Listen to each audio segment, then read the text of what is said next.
അപ്പോൾ ഈ ഒരു കാര്യം ശ്രദ്ധിച്ചില്ലെങ്കിൽ നിങ്ങളുടെ വാഹനത്തിൻ്റെ ബ്രേക്ക് പാഡും പെട്ടെന്ന് തേയ്മാനം സംഭവിക്കും കേട്ടോ.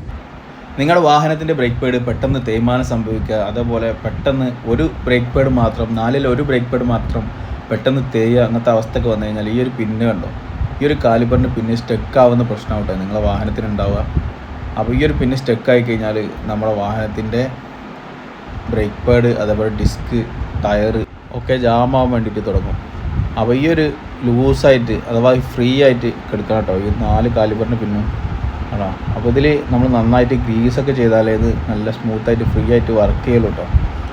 കണ്ടോ, ഇതേപോലെ ഫ്രീ ആയിട്ട് ഇങ്ങനെ വർക്ക് ചെയ്യണം. എന്നാലേ കാലിബറിൻ്റെ പിന്ന് 4 പിന്നും കറക്റ്റായിട്ട് വർക്ക് ചെയ്ത് കഴിഞ്ഞാൽ ഇതാണ് എന്താ പറയുക നമ്മൾ ബ്രേക്കൊക്കെ എഫക്റ്റീവായിട്ട് വർക്ക് ചെയ്യുള്ളൂ കേട്ടോ.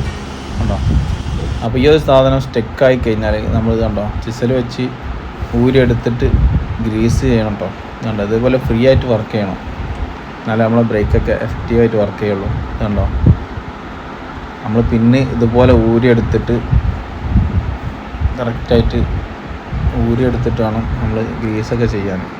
ഈ ഒരു പാഡ് കണ്ടോ, ഇതിൽ 4-ൽ 1 ബ്രേക്ക് പാഡ് മാത്രമേ തേയ്മാനം സംഭവിച്ചിട്ടുള്ളൂ, ബാക്കി 3 പാഡ് നമ്മൾ വെറുതെ മാറണം കേട്ടോ. ഇത് കണ്ടോ പക്ക സ്റ്റക്കായിരിക്കണം, തീരെ നോക്കാതെ ഓടിയതുകൊണ്ട് കേട്ടോ അങ്ങനെ സ്റ്റക്കാവുള്ള കാരണം. ഇടയ്ക്കിടയ്ക്കൊക്കെ നമ്മളൊരു 5000 കിലോമീറ്റർ 5000 കിലോമീറ്ററിൻ്റെ ഉള്ളിലൊക്കെ ആയിട്ട് നമ്മൾ ഇടയ്ക്കിടയ്ക്ക് ഒന്ന് ബ്രേക്കൊക്കെ അയച്ചൊന്ന് ക്ലീൻ ചെയ്യൽ നിർബന്ധം കേട്ടോ. അല്ലെങ്കിൽ ഇതേപോലെ നമ്മൾ ബ്രേക്ക് പാഡ് 4000-5000 രൂപ വില വരുന്ന ബ്രേക്ക് പാഡ്, അല്ലാന്നുണ്ടെങ്കിൽ നിങ്ങളുടെ വാഹനത്തിന് എത്രയാണോ റേറ്റ് വരുന്നത് ആ ഒരു ബ്രേക്ക് പാഡ് മാറേണ്ടി വരും കേട്ടോ.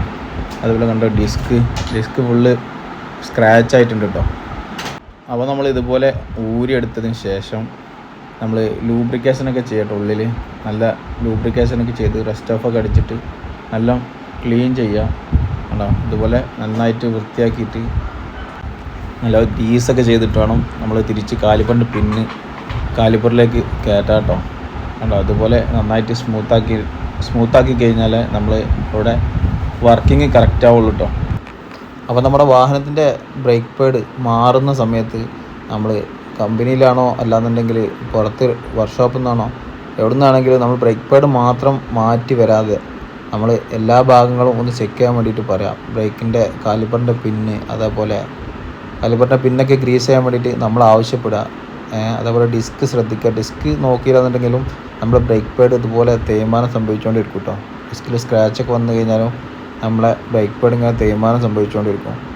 അപ്പോൾ നമ്മൾ തന്നെ ആവശ്യപ്പെടുക ഇതേപോലെ കറക്റ്റായിട്ട് വണ്ടിയുടെ കാര്യങ്ങൾ നമ്മൾ 5000-6000 കിലോമീറ്റർ കൂടുമ്പോൾ നമ്മൾ ബ്രേക്ക് അയച്ചിട്ട് ചെക്ക് ചെയ്യുക. അത് ക്ലീൻ ആക്കാനുണ്ടെങ്കിൽ നമ്മൾ ക്ലീൻ ആക്കുക. അപ്പോൾ ഇതുപോലത്തെ ചെറിയ അറിവിനൊക്കെ വേണ്ടിയിട്ട് നമ്മളെ പേജ് ഒന്ന് ഫോളോ ചെയ്ത് സപ്പോർട്ട് ചെയ്യട്ടോ.